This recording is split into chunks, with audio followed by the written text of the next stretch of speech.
Hello, everyone, and welcome to another That Game Company Sky Q&A. I'm Senior Community Manager Robert Wing, and joining me today is Senior Producer Elena Nakora and Director of Online Experience Tim Nixon. Today, we're going to be answering some of the questions you submitted using the hashtag ThatSkyGame2021. Before we get to your questions, however, I have a question of my own. How are you two doing today? Hi, Robert, and thank you so much. I'm very excited to be here and very grateful for the opportunity to go and talk about this year with the players. Tim? Yeah, thanks, Rob. It's awesome to be here and to get to chat with the players. We've had a really busy year. Lots of exciting stuff has happened, and we're looking forward to an even more exciting 2022. So, let's get into it. Unfortunately, before we get to 2022, we got to answer some of these 2021 questions, but we are excited to share more. For folks who may have missed the context on the hashtag and what we're doing here today, so a few weeks ago, we went ahead and got on Twitter and we posted the hashtag ThatSkyGame2021 as an open invitation for players to share the questions they have about Sky in 2021. We wanted to make sure that we answered some of these questions that we know are kind of constant hot topics that people constantly discuss that maybe we haven't necessarily had a chance to provide answers to just yet. So, without further ado, we're going to get into answering the first of these questions that players submitted. So question number one, how do you decide prices for event items? Tim, this seems like a great question for you. Sure. So over the last year, we've spent a lot of time improving the events and expanding them out from being purely a sales opportunity. That's really how they started as like a link to Valentine's Day or a real world event like Halloween. We would throw in a couple of holiday-themed cosmetics that players could buy. And ultimately we found that was a bit exclusionary. We wanted the events to not just be about sales. We wanted the events to be something which all players could participate in. And so there were a couple of things that we did there to expand the events and make them more inclusive. The first one was to create items that players could acquire for candles and for hearts, and even making some lower priced IAP items as well. So things like the orange, which was one of our first experiments for the last year's Days of Fortune, for $1. And the idea was to make sure that everybody could feel like they could participate in the event. So that's the structure or framework, I suppose, we start with now when we're looking at an event. And the whole picture of an event is, what are we going to have that's going to cost candles? What are we going to have that's going to cost hearts? Cheap IAP, and then a more expensive IAP. And for those expensive IAPs, we're very choosy. You've probably noticed that we'll only really release one in that like $20 price range every 3 to 6 months. And we have a pretty high bar for making sure that it's an item which isn't just useful to you as a way to customize your character, but it's some way for you to create entertainment or create connection or be useful for your friends. So the lantern, for example, lighting dark places for the whole crew, or the tea set, one of my favorites, where you get to sit down and have a little ceremony with a friend, or the umbrella, where you're able to shelter your friends from the rain. And so that's our bar really for that that top price tier.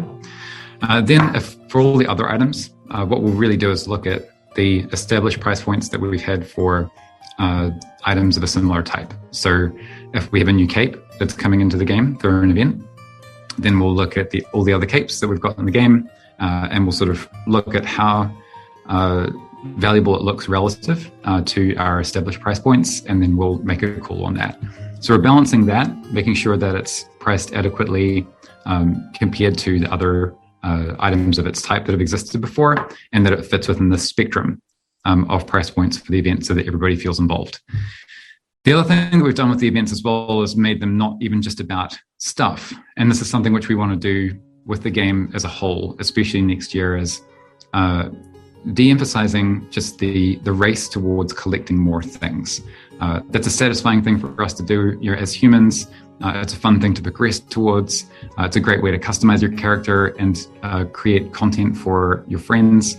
But ultimately, Sky is about forming connections. Sky is about icebreakers that spark genuine human connection. And so we've added in things like the social wax, which we're expanding out into even core levels of the game, and activities like new quests and elements of story, which are free to everybody and are purely just an opportunity to have fun and connect in the game, regardless of whether you even want to focus on collecting stuff. So hopefully that answers the question.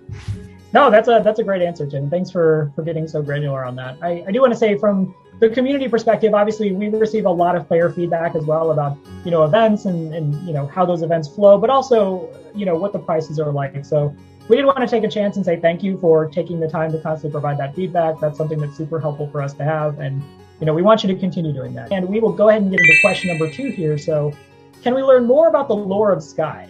This is something we've seen kind of, every time we've asked players for questions, even if it's about something else, players kind of get in there and say, we want more lore. And we hear you on that one. So we did want to take a chance to answer this. Can we learn more about the lore of Sky? I really enjoyed the Nintendo Switch trailer and want to see more.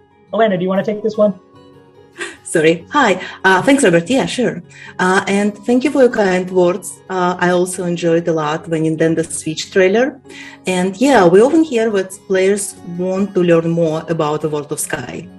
We are very excited to share more in our future trailers, developer updates, and give that lore discussion channel in the Discord server more things to discuss. So definitely yes. Hear that lore discussion? We see you. Question number 3. Is TGC planning to create an art book? So I will go ahead and take this one. We've mentioned it before in prior streams. That is something we're looking to do. We're working very hard on that. Thankfully, every day recently, I've gotten to work with the artists on, how we're approaching getting that out to the people. Unfortunately, not going to be out this year. Something to look forward to, more updates in 2022. But yes, an art book is definitely happening. So question number 4.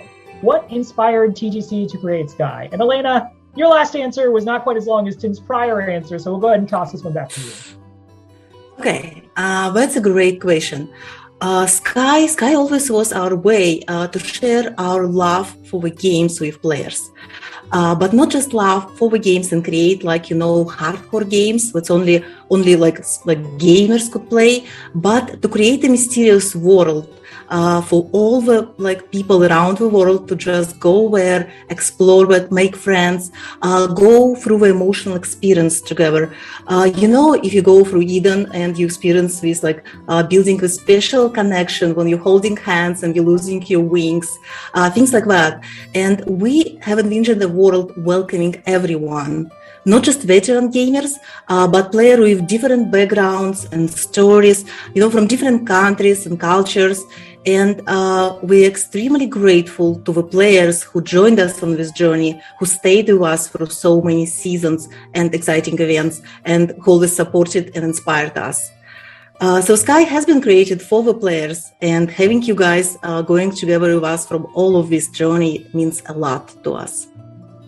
Yeah, we get so much feedback, right, from players in all parts of the world, enjoying different aspects of Sky, playing with friends. I think personally for me, one of the most rewarding things I see is players from one part of the world meeting players in another part of the world through Sky, and then kind of forming these relationships that allow them to learn about people and places and customs in other parts of the world. So I would add on too that, that's really something that this attitude of how we approach Sky has kind of netted out, and it's been really rewarding to see. Question number 5. So this is one we also get from time to time here. Will you add more realms to Sky? Tim, will we add more realms to Sky? Well, right at the moment, good question. We consider the 7 realms of Sky to be the only realms that we're aware of, but that doesn't mean that we won't look at potentially adding some more stuff in the future. And you might have noticed as well that as we've continued to raise the bar on the seasonal and event content, that new spaces that extend those core 7 realms have started to appear. And so you can definitely expect to see more of those in the future. It's great for us to find a way to add more lore and character, to these stories and these realms, these eras of the world of Sky that we have. And so while I can't say that we'll create a whole new realm, what I can say that we're going to be very focused on over the next year is adding more content, color, character to the existing realms that we have. we actually have a lot of space in Sky.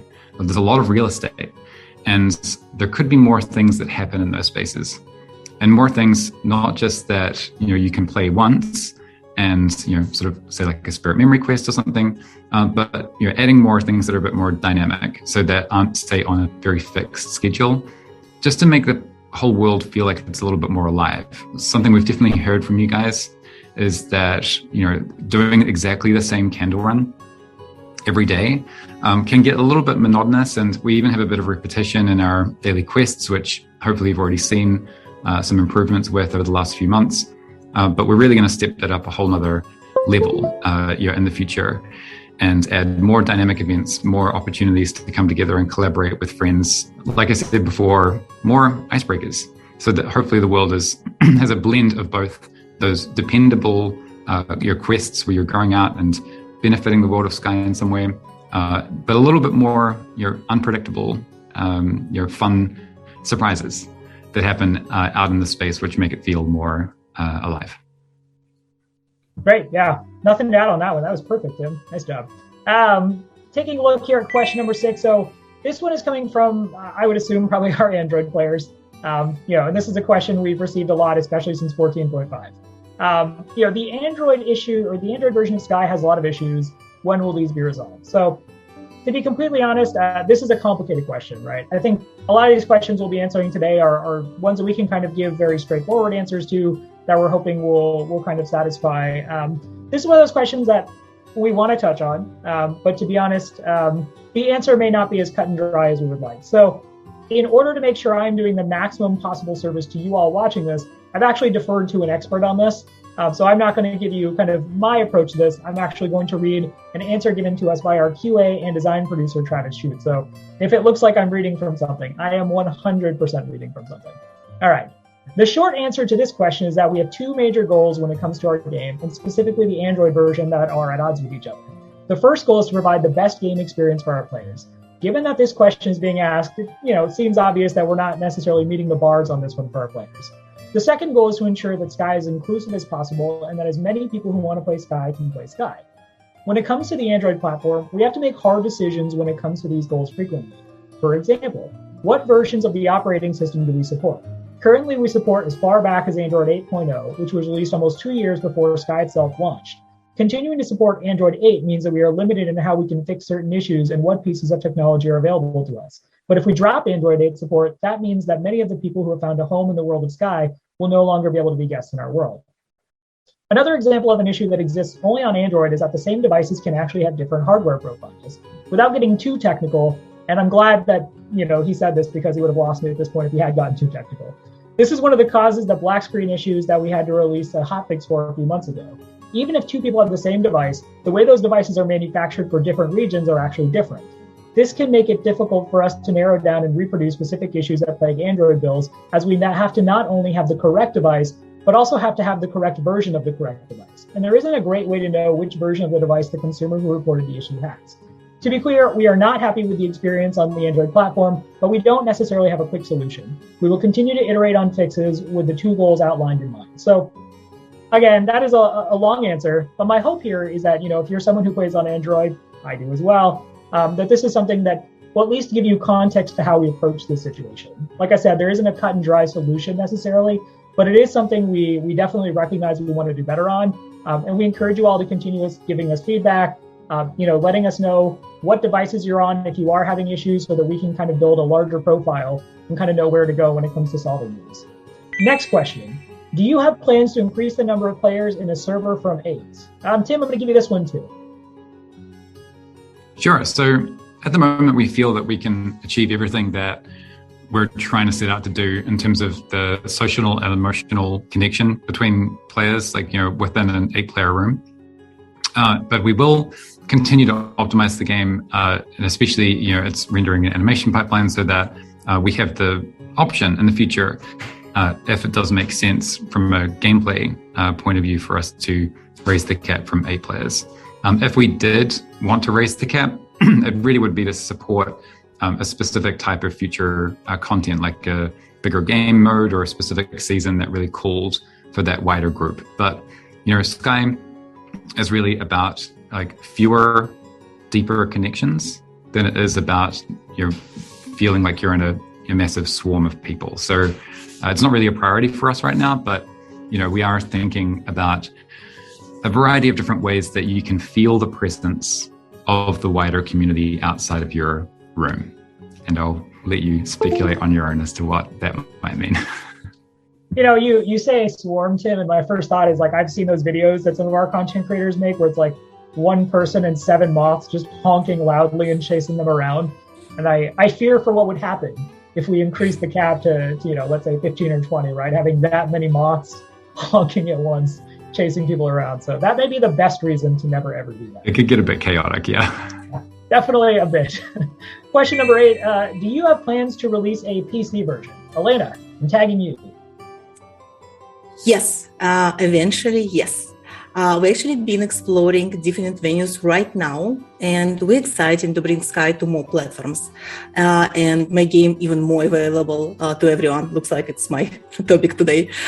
So we can have a lot of cute little mobs running around. So yeah, for sure, we're looking into that, and eventually we will bring Sky to PC. More moths. The Krills are hungry, Elena. Yes, we are. Sort of just kidding. Question number 9. Why has TGC continued to use the assembly bag beyond the season of assembly? And before I turn this over to be answered, this is a question that we, when we do our community reports, we'll hear pretty much like nothing about this question for like a solid 2 months. And then there will just be this sudden uptick in people being like, why do you keep using it? Right? And it'll become a major conversation point. So do want to make sure we're taking the time to address this as this does come up fairly regularly. Tim, do you want to talk about this? Yeah. And I think it comes up when we release a new Traveling Spirit, since each of those is now coming with a new shared space item. So it's kind of a reminder when you pick up that item and you get that backpack, you're like, wait, sorry, what? This is what season is it? We're back into your AP10. Okay, so the reason for that is that the logo of that season, the season of assembly, was meant to reflect not just the season, but the shared spaces feature as a whole, and that functionality in the game. And so we wanted it to point to an item and actually clarify that this is a placeable object. So that was the sort of idea behind it. But it seems like that hasn't really stuck, and the players do remember that icon as the icon relating to that season. And I think that's very fair feedback, and we're definitely hearing that. We have been trying to keep up this cadence of introducing a new placeable item with every Traveling Spirit, and find other places where we can expand your inventory and your creative possibilities. But it is hard for us to keep up with creating a custom asset for the backpack for every one of those items. That's not really something we have bandwidth for. So we're looking now at somewhere in between where we can maybe have a different design on the backpack, if it's a placeable item that wasn't from assembly, or just dropping the logo from the backpack all together. So we'd love to hear your feedback on that. We're definitely hearing your feedback, and so let us know which direction you think would make the most sense. Yeah, for sure. And if you do take the time to leave that feedback, please be sure to do so on our official social media channels or on official community hubs. Those are places where the community team spends hours every week just going through and kind of combing for feedback. So if you put your feedback there, we will absolutely see it and pass it along to the rest of the team. Question number 10. Have you all considered letting players customize their emote lists? Elena. Wow, looks like I got all the good questions today. Thank you, Robert. To talk about the customized emote list, the development team actually has been working on the interface improvements all this time, and we have a long list of ideas, including the prototypes for the customized emote list. And just to be honest with you guys, we just haven't had time to focus right now on customized emote list, but I explain why. Because we have been working really hard on the friendship constellation optimization, which we continue iterating on and trying out all our UI improvements for our console and mobile. If you check out our beta, you will see the latest changes we've been working on. Please provide your feedback because it's very important for us. And hopefully one day you will see customized emote list feature on beta 2. yeah, the work that's going into constellation in general. Dylan is doing a fantastic job with a lot of these things. So hoping to find a time to get Dylan out in front of people so he can talk to players. But yeah, it's, we get so many requests when it comes to constellations. It's just at any given time, we kind of have to prioritize like, okay, which is the one we're going to focus on immediately? How much time do we have to invest in it? But please keep sending us your suggestions. We get a bunch of really great ones. And rest assured, those are all passed along to the rest of the team. Question number 11. The collaboration with The Little Prince was just amazing. Do you have any collaboration plans in the future? Tim? We do. And we're working on something right now. We can't tell you what it is, but it's super exciting. And you can look forward to something later on next year. Yeah, that's a great one to answer, right? Like, it's just like, yeah, and you can't know about it. I'm sure you'll love it when you see it, though. It's very exciting. Looking forward to sharing more on that. Question number 12. How is TGC planning to deal with hackers? Elena, since you like having the fun questions, you can have another fun question. Yeah, I'll take this one. Hacking is another hot topic that we've been focusing on for all this time. And we do have an engineering team, a security engineering team, that's focused specifically on preventing hacks in the game. Right now, we're actively working on the comprehensive solution to mitigate hacking in Sky. We're going to roll out some measures that will evaluate the hard hacking first. And then our next target is wax farming bots. So right now, this dedicated team of security veterans are developing a real-time hack prevention solution and a platform. And we expect actually to have it online in the upcoming weeks. And yeah, we know that hacking is something that's bothering a lot of players, and we're definitely committed to putting a stop to it. Yeah, and thank you to everyone who takes the time to submit reports, share things they see that they think are maybe not on the level. Those are huge in helping us kind of identify these behaviors and build preventative measures. So thank you for that. Question number 13, as we're kind of starting to get to the end here, I'm actually going to open this up to everyone. Obviously, we have had a lot of great events this year. There's been a lot going on in Sky, so going to open it up to everyone. What was your favorite event, or if you have two, maybe you want to share favorite events in 2021? And Tim, we're going to start with you for this one. Sure. Well, I think the two that stand out for me, firstly, was the Days of Bloom. That was a real turning point for us with the events team, and the first time that we wanted to really create a poetic experience that reflected the transitory beauty of nature. And that was our design intent when we went out. And we felt like, the arc and the building up towards the crescendo of the petals falling and the tree being bare at the end and everything really nailed it. And we're very proud of how that felt. And then the items that were attached to the character all felt like they aesthetically fit. We created this new item, which was a ceremony with the players, as well as just being a cosmetic item. So yeah, I was very, very happy with that one. But also the Days of Mischief, the new area that we created for that. We had so much fun in the last few weeks of development, just adding more chaos, like just adding more like fun and character to that space, which is something that I really want to do with our team more in the next year, is make sure that we have time not just to finish like a first cut of something and then sort of just get it over the line, but like finish it and then play it and be like, how can we add more ways for the players to entertain one another and to really feel like they're engaged with the event? So it's not something that you just do once, sort of, and just like passively watch a little story. It's like a space that you would love to return to every day and keep finding new little things with. So I think those are the two key takeaways for me this year about the events, is firstly, having them feel like they build up over the time and have this like poetic thing to say, this emotion that they evoke, and also for the spaces to feel like the players are involved with them and they're dynamic and changing and participatory. Elena, did you have a specific favorite event or two you maybe wanted to talk about? Yeah, and thank you, team, for sharing your experience. For me, to be fair, but every release has something special because it affects the world of Sky in different ways, and it changes how the players interact with it, which I find very fascinating and interesting. Two big events this year which really meant a lot for me. One was the Little Prince season that made me feel all the emotional, and when Tim talked about our emotions he had, that's the season of Little Prince for me. This is the sadness and just the real life emotions that I had playing through that season. And a more happy one was the launch of Nintendo Switch platform. Seeing all these new players joining the family, like just starting as little moths, making friends, like trying to fly around, made me really, really happy that we could bring these people into our community and welcome them. Yeah, I feel like your answers both are more sophisticated than the one I was going to give. And now I'm a little embarrassed about mine. But I was second anniversary getting to put giant hat on Krill. That is quite possibly the best thing I've ever seen happen in video games ever. It's just the Krill rolling around with the giant hats. Really need to find more opportunities to put hats on Krill. All right. But that was really cool, Robert.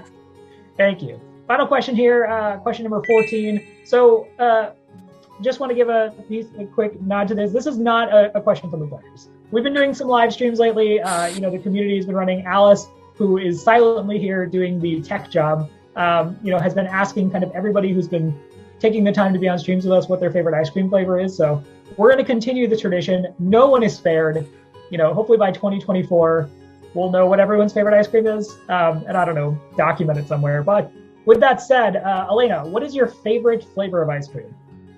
Oh my gosh, I was afraid what was coming. I don't really like ice cream. I'm not really into ice cream. Tim, sorry, guys. Sorry. Tim, save us. Go, Tim, go save us. My favorite is Ben & Jerry's American Dream. See how simple that was, Elena? I would happily have a little tub of that next to my avatar on the website if that's the way we're going with the the ice cream. Okay. If we could have pickles in my ice cream, I would go for that. Okay. I'm sorry, did you say pickles? Yes. Well, this seems like a great opportunity to wrap up this video. So, I bet there is pickle ice cream somewhere. We need to find it, right? Now that's our new goal.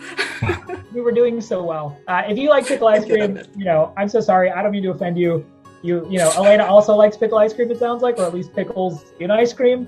Elena, what kind of ice cream would mix with the pickles? I just have to know now. Right. Shouldn't be dairy free, obviously, for many reasons. So let's go this way. And probably let's go salt caramel or something. I think that would go pretty well with pickles. It's going to be terrible. My soul has left my body as I listen to this description. All right. Well, this is, I think, a good question to end on. So, before we kind of get ready to wrap this up, is there anything you two would want to kind of share with the community, as we look at wrapping up 2021? We'll go ahead and start with Tim. Okay. Elena said before that our focus is on removing barriers and being able to invite more players into the Sky experience in the coming years. And one way we can do that is the new platforms, which, as Lena said, it's been awesome to see people come in. To do our first console was just great to see the game in all its glory and beauty up on a big screen. Was a huge step for us. And we're going to have some more exciting platforms come up in the future. But we would really love to hear from you guys.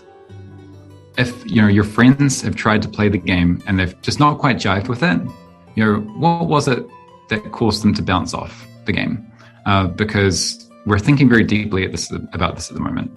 Elena said also earlier on that the ambition of Sky was to bring, this sort of experience which cultivates human compassion and genuine human connection to millions of people, and not necessarily just game players. And we are a little cognizant of the fact that some of the control stuff in our game and some of the gameplay concepts can be a little alienating and a bit hard to get your head around. So we're wanting to really invest some resources and some design energy in the coming year, especially as we come up towards some of these big events that we see as big opportunities to bring more players into the game. How can we make the game more accessible, more palatable to the widest range of people? So you might think, oh, well, I would love to play this game with my mum, but she can't do the controls. Or I would love to play this game with my brother, but the instructions aren't clear enough. Or my friend, or so on and so forth. We would love that sort of feedback. And yeah, thanks as always, just for how engaged you guys are as a community. We're grateful for you every day, and you're so patient with us through everything that we do. We work really hard to ship a lot of great new content for you, and sometimes that means that things don't work perfectly the first time, and we move as fast as we can to fix them and to keep the service strong for you all. But just thank you for staying with us and helping grow the whole community. Elena? Yeah, I just want to join Tim in his answer. Our focus is definitely to bring more players into the game, to not only to expand the Sky world, as Tim talked earlier, but also to expand our game to the platforms that will be available for many more players. And the goal is to connect people, to create a world where you can come and spend your time, find friends, enjoy kind of going through adventure in the world. And I want to really thank everyone, all our players, for the amazing year we had. But it was really amazing to be together with you guys through all these ups and downs, as we discussed.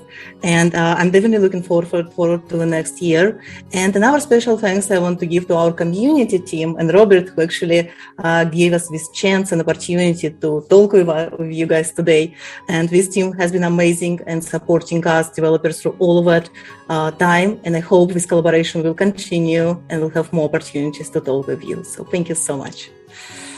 Thank you, Elena. Compliments confuse me, so I'm just going to move right along and pretend it didn't happen. I would finally like to say, in a slightly different vein, thank you all for being just hilarious and super entertaining. I think one of the really cool perks of my job is it is just part of my job to just go out and look at all the things you make, all the videos, all the images, all these different stories and stuff you put together. I have so much fun starting my day reading those things. We actually, in our internal Slack, we have a channel where we specifically kind of share what's going on in the community. We share fan art, we share videos, and I laugh so much. And it's really when I think about what makes me happiest as a human, it's getting to laugh. So thank you all for those who make just hilarious videos, who make great comics. Thank you all for really just injecting so much life and enjoyment into the community team specifically. This is really what we enjoy the most. So while we always want all of your feedback, and I am forced to say that, what I really want is more of these hilarious comics and videos. So please keep them coming in 2022. And with that, if your question wasn't answered, don't fret. We're going to start doing these more regularly. It has been a little while since we've maybe done this style of Q&A, but we definitely want to do more of these in the future. So starting in 2022, we're going to try to do one of these a month.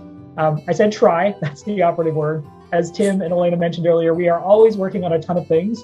So if we don't necessarily get the chance to do one in a specific month, don't worry, we haven't forgotten about you. We're going to get to you and answer hopefully more of these questions. And more than answer questions, kind of share, what we're thinking, what the feedback means to us and how we can continue to together alongside you kind of make Sky as great as it can be. So, again, as I mentioned earlier, while we do check a lot of spaces that are not our official accounts for feedback, the surest way to make sure that we see anything you're saying is to put it on our official channels. Those are definitely the ones we take a look at the most.